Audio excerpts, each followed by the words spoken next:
Okay, welcome to the type along video for actually doing all those things that we saw in the last video. So you can type along with me. I'm going to try and speak and type a little bit more slowly to give you time to follow along with me. Feel free to change the speed of the video, double speed, half speed, whatever you want. For the moment, let's go ahead and make a new project with a main class. Go ahead and pause the video if you need to catch up. And I'm going to try and narrate the shortcuts that I want you to be taking. So here inside public class main, let's type PSVM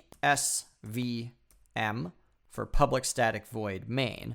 And actually, you don't even have to type that. You could just type PS, and you see it's popped up an autocomplete here, and just hit tab. And there's our public static void main. Great. Let's make our player class. So on source, right click, say new, go over to Java class, and type the word player. Use a capital P. In Java, the naming convention is that use a capital letter for class names. And this window is about using Git to track changes. I don't care about that for this project, so I clicked cancel. Yours probably didn't even display that. So here's public class player. Let's go ahead and make our attributes. So we're going to have a string called name. We're going to have another string called type. We're going to have an int called strength. We're going to have an int called dexterity. And we'll have another int for cunning. I'm going to pause for a second so that you can type along. But if you remember, what's going to happen next is we're going to make all of these attributes private. So up here at the very top, I will type the word private. And instead of retyping it, I will hit Control-C to copy, and then Control-V to paste, paste, paste, and paste. All right. So let's go back into main. Here's a nice thing to do sometimes if you are working with a new class and you want to do stuff with that class. Right-click on either of the tabs up here and say split right. And so now we can see, here I'm going to drag this tab over here. So now on the right, I'll have my player class, and on the left, I'll have my main method. So let's make two players. We'll say player A equals new player, and player, capital player, B equals new player. So now we've created two player objects. But remember, all of these variables inside the player objects are default values. So name and type are null, and strength and dexterity and cunning are all 0. So let's go ahead and say a.name equals Alice. I'm already typing too fast. I will pause. Also, let me point out that you don't have to type the full word name. You can say a.n. Oh, well, because it's private, it's not auto-completing. So it's already telling us that this is not allowed because name is private.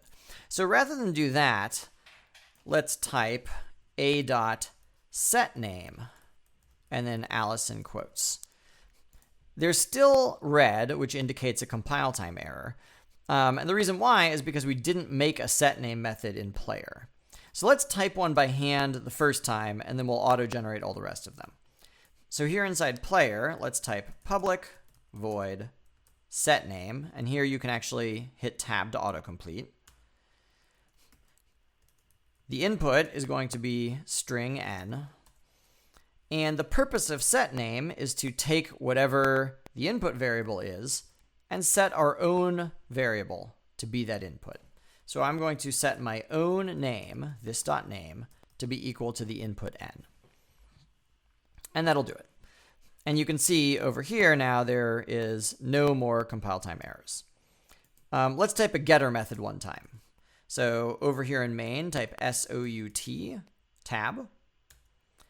And we'll say, if we say a.name, again, that's illegal because name is private. So instead, let's type a.getName, which is a method we're just about to write that will let us access the name. GetName is going to return a string that is the name. So over here in player, go ahead and type public string. I'm going to type GE, and then I see it auto-completing, so I'll tab to GetName. It takes no inputs, so just open close parentheses. And this is going to return my object's name, so this.name. And if you want to, let's go ahead and run it. I believe in a short type test cycle. So we've typed a couple of things. Let's test them. And it's, oh, here it is. So it is displayed Alice, which is what I was hoping it was going to display if I change this to Bob, and then I run it again.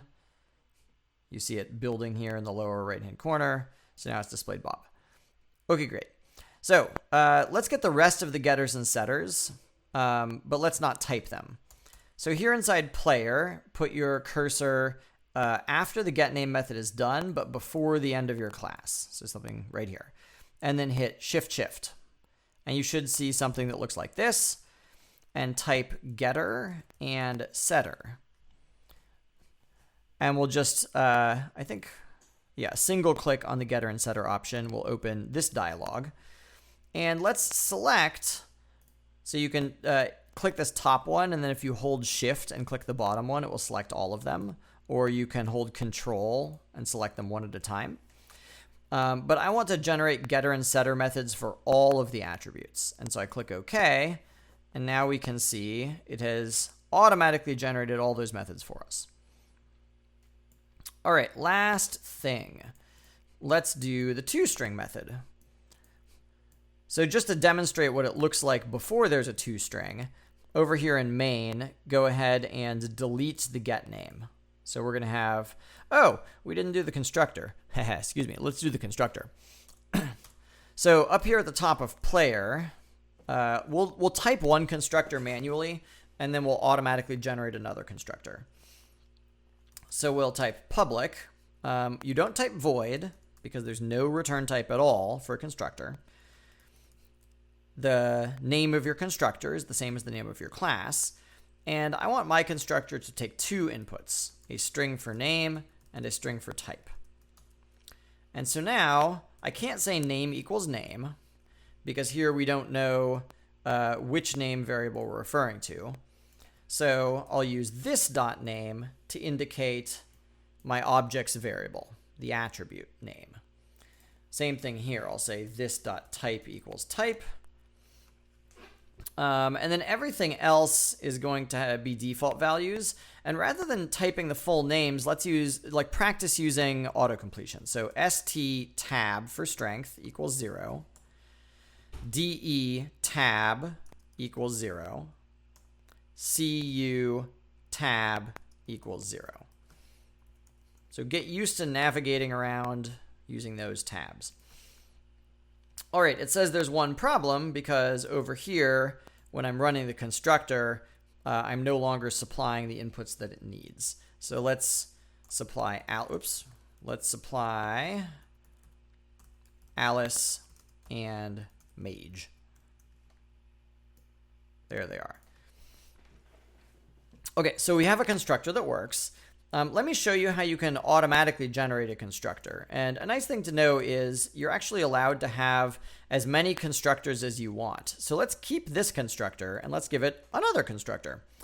Hit Shift, but this time type constructor. And then you single click the word constructor. And now we can choose which of the fields, which of the attributes we want to be inputs to our constructor. So let's make a constructor where we just have all of the attributes. And we'll click OK. And let me sort of zoom out here so you can see. So this has created a constructor, player, but now you see we've got all 5 input variables and all of our attributes are getting set. So now we have 2 ways of constructing a player. We have a choice. We could construct a player with 2 inputs, in which case they have zeros for all their attributes. Or we could construct a player by giving it all 5 attribute values. All right, last part for reals now. Over here, we have no toString method. So if I try and run this, I've made a player called Alice who's a mage, but when I print A, it will display the memory reference. And here's what the memory reference looks like, player, @ and then all this stuff. So this right here is literally what is actually inside the variable A. But that's not helpful for us. So what we're going to do is we're going to write a toString method. I like to write toString at the very, very bottom.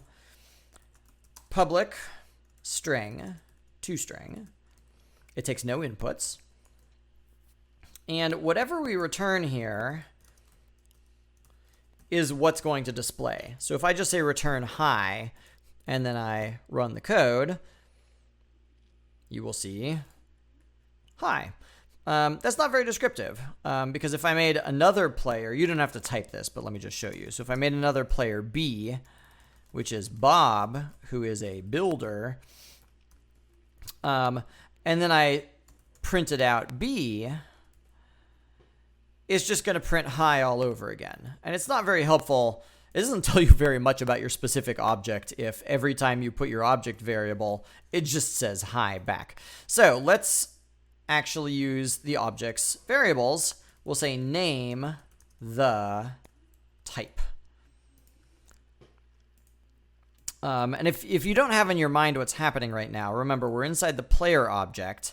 Name is referring to the variable up at the top of player. If you hold Control down, or on a Mac, I think Option, and you click on name, it jumps you to the very top where that variable is defined. All right, so now that we have toString, let's run it.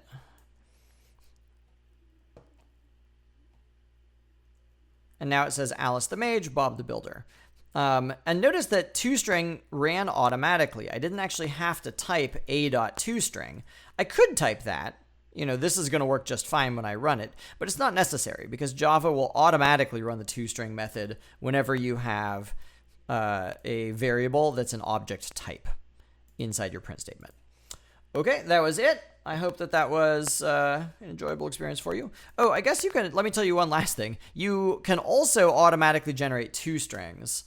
So let's delete it and do that. If you hit Shift and you type toString, and then you click there, you can decide what gets displayed in your toString. So let's make a toString that generates everything. I'll just click OK. And here you see that it's going to return this string, which is the name and the type and the strength and the dexterity and the cunning. Let's run it, and you can see what it looks like.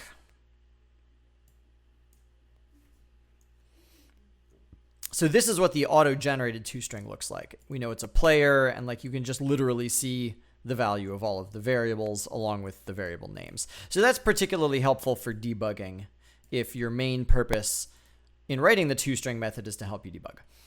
Okay, good luck on the problem set.